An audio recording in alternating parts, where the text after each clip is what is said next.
ઉનાળાની ઋતુની શરૂઆત થાય એટલે વાતાવરણમાં ગરમાવો જોવા મળે અને પુષ્કળ તડકા પડે એટલે આપણને એક તો ઠંડી વસ્તુ ખાવાનું મન થયા કરે અને ઠંડી હવામાં રહેવાનું મન થયા કરે એટલે એસીમાં રહેવાનું ખૂબ મન થાય. અમુક લોકો ઠંડા પ્રદેશોમાં ફરવા માટે જતા રહે છે, પરંતુ જે નથી ફરવા માટે જતા એ લોકો એસીનો ખૂબ વધારે માત્રામાં પ્રયોગ કરે છે. પરંતુ ખાસ મારે જણાવવું છે, વાયુ, પિત્ત અને કફ ત્રિદોષ આધારિત તમારે એસી વાપરવું જોઈએ.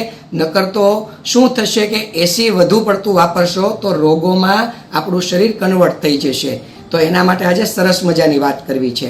તો સૌ પ્રથમ વાત કરવી છે વાત પ્રકૃતિ, એટલે કે જે લોકો વાયુની તાસીર ધરાવે છે, પ્રકૃતિ ધરાવે છે, એવા લોકોએ એસી કઈ રીતે વાપરવું જોઈએ. એક તો એસીમાં ખૂબ ઠંડો પવન આવે અને ઠંડો પવન જેમ જેમ આવે એમ આપણને ખૂબ મજા આવે, કેમ કે બહાર ખૂબ ગરમ વાતાવરણ હોય. પરંતુ ઠંડા પવનને કારણે જે ઠંડી છે એ આપણા શરીરને જો મેચ ન આવે ને સહન ન કરી શકે તો વાયુ વેગ વધે છે. જેમ કે વાયુ છે એને વધવાનો મોકો મળી જાય છે, પરિણામે શરીરમાં દુખાવા વધે, ખૂબ જોઈન્ટ પેઇન વધે, પછી અમુક લોકોને મસલ સ્ટીફ થઈ જાય, અમુક લોકોને સર્વાઇકલના દુખાવા હોય એ વધે, કેમ કે એની પાછળનું કારણ છે એસીનો વધારે પડતો પ્રયોગ. એને કારણે વાત દોષ વધે અને એને કારણે શરીરમાં દુખાવા વધે. તો આ પ્રકારના લોકોએ એસી વાપરવું તો માપે વાપરવું જોઈએ. 26 ડિગ્રીની અંદર નહીં વાપરવાનું, 27 થી 28 ડિગ્રી તાપમાને તમારે એસી વાપરવું જોઈએ. એનાથી શું થશે કે તમને માઇનોર ઠંડો પવન પણ મળશે અને તમને વાત દોષ વધશે નહીં. એટલે આ વસ્તુ ખાસ યાદ રાખજો ને, એસી વાપરો પરંતુ અમુક મર્યાદામાં ને અમુક કલાકો સુધી જ વાપરો. આખો દિવસ આડેધડ એસી ન વાપરો, એનાથી વાત દોષ વધારે પડતો વધે છે. આ વસ્તુનું ખાસ ધ્યાન રાખવું જોઈએ. બીજું કે જે લોકોને કફ પ્રકૃતિ છે એવા લોકોએ એસી વધારે પડતું વાપરવાનું બિલકુલ ટાળવું જોઈએ, કેમ કે એસીમાં ભેજ અને ઠંડી બંને વસ્તુ હોય, જેનાથી શું થશે કે જેનાથી કફ દોષને વધવા માટે મોકો મળશે. શરદી, ઉધરસ, કફ, સાઇનસના મુદ્દા, નાકમાંથી પાણી પડવું, નાક બંધ થઈ જવું, આ બધા પ્રશ્નોથી જો તમે ઘેરાયેલા હોય તો એસી વાપરવાનું ક્યાં તો ટાળવું જોઈએ, ક્યાં તો આપણે કેટલા સેલ્સિયસ ઉપર એસી રાખીએ છીએ એ મહત્વનું છે.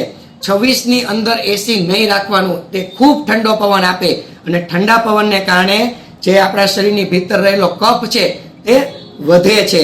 તો આ જે લોકોને કફ પ્રકૃતિ છે એવા લોકોએ જો એસી વાપરવું હોય તો 27 થી 28 સેલ્સિયસ ડિગ્રી સુધી એસી વાપરવું જોઈએ. એનાથી ઠંડુ ન કરવું જોઈએ અને અમુક સમય પૂરતું જ વાપરવું, પછી એસી બંધ કરીને ફેન શરૂ કરી દેવો. એનાથી રૂમમાં ઠંડક પણ થઈ જશે અને એસીનો વધારે પડતો પ્રયોગ પણ વાપરવાનો બંધ થઈ જશે. ત્રીજા નંબરે આવે છે પિત્ત પ્રકૃતિ. તો પિત્ત પ્રકૃતિમાં ખૂબ હીટિંગ, ગરમાવો, બળતરા આ બધું હોય તો એવા લોકો માટે ઠંડકમાં રહેવું ખૂબ સારું છે, પરંતુ એ પણ લોકો માપે જ વાપરે. એસી 26 ડિગ્રી સેલ્સિયસની આજુબાજુ જ વાપરે, એકદમ ઠંડુ તો ન જ વાપરે, કેમ કે પછી તમે એની બહાર નીકળો રૂમની અને બહારનું જે ટેમ્પરેચર છે એ પણ તમને સહન થવું જોઈએ. જો તમે પિત્ત પ્રકૃતિવાળા અંદર ખૂબ ઠંડામાં રહ્યા હશો અને તરત જ બહાર જશો અને જો એ વાતાવરણ સહન નહીં થાય તો પણ પિત્તમાં વધારો થવાની શક્યતાઓ વધી જાય છે. તો પિત્ત પ્રકૃતિવાળા સૌપ્રથમ ભીતરની જે ગરમી છે એ નેચરલી ઘરગથ્થુ પ્રયોગો દ્વારા અને ભોજનમાં પરેજી દ્વારા મટાડે, એટલે એને ધીરે ધીરે ભીતરની ગરમી પણ ઓછી થાય છે. તમને એસીનો પવન છે ને તે માઇનોર ઠંડક આપે, જેમ અકુદરતી તમને ઠંડુ લાગે, પરંતુ ભીતરની ગરમી છે એ તો તમારે દૂર કરવી જ પડશે. એટલે એસીનો પ્રયોગ કરો તો માપે કરો અને બને ત્યાં સુધી નેચરલી વાતાવરણમાં રહેવાની ટેવ વધારે પાડવી જોઈએ. આપ સૌને મારા પ્રણામ. જય ધન્વંતરી.